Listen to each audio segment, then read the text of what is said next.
Have you ever heard of a place called Byblos? Well, you may recognize its historical significance. Byblos is located along the coast of modern-day Lebanon. It is believed to be the origin of the Phoenician alphabet and the namesake of the religious text, the Bible.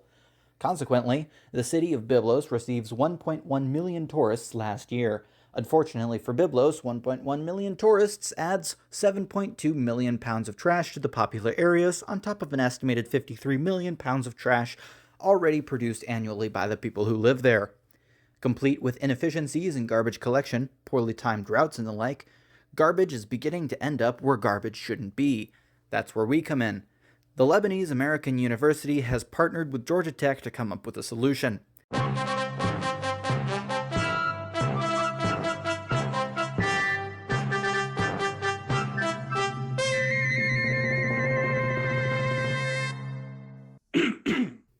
Smart trash bins. Smart trash bins are designed to make the process of garbage collection more efficient.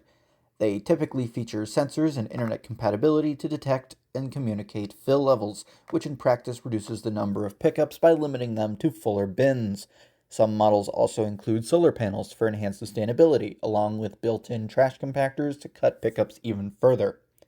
There are already other places that have seen large-scale deployment of these bins. Barcelona, Spain has color-coded dumpster-like smart bins on every street in its urban areas, equipped with basic fill-level communicating technology, sensors, and internet. New York, Stockholm, and Dubai partnered with bin manufacturer Big Belly to install the standard off-the-shelf bins in pedestrian areas, featuring the aforementioned in-unit trash compactors.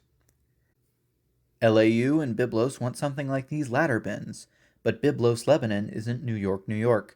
Cultural and economic differences hinder the mass installation of smart bins in the municipality.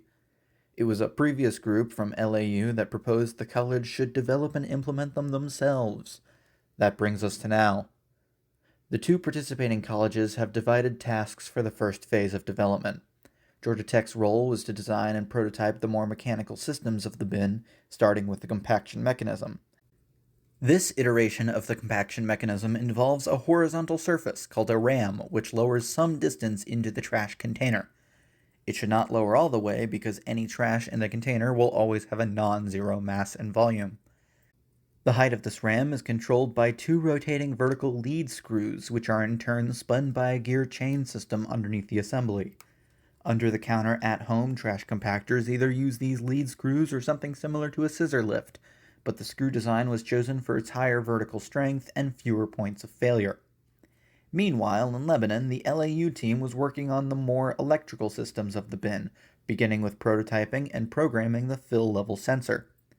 The team there put together an ultrasonic sensor on an Arduino and have delivered us the code so that we may recreate it at Georgia Tech. In turn, our team will be sending them the compaction design so that the next team may design and build from there. That partnership and handoff process brings us full circle. By combining Georgia Tech's and LAU's expertise, we're building a truly homegrown smart bin solution tailored to Byblos.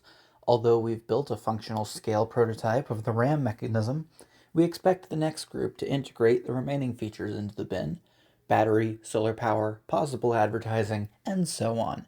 Then pilot a small fleet of these bins around the city's busiest sites.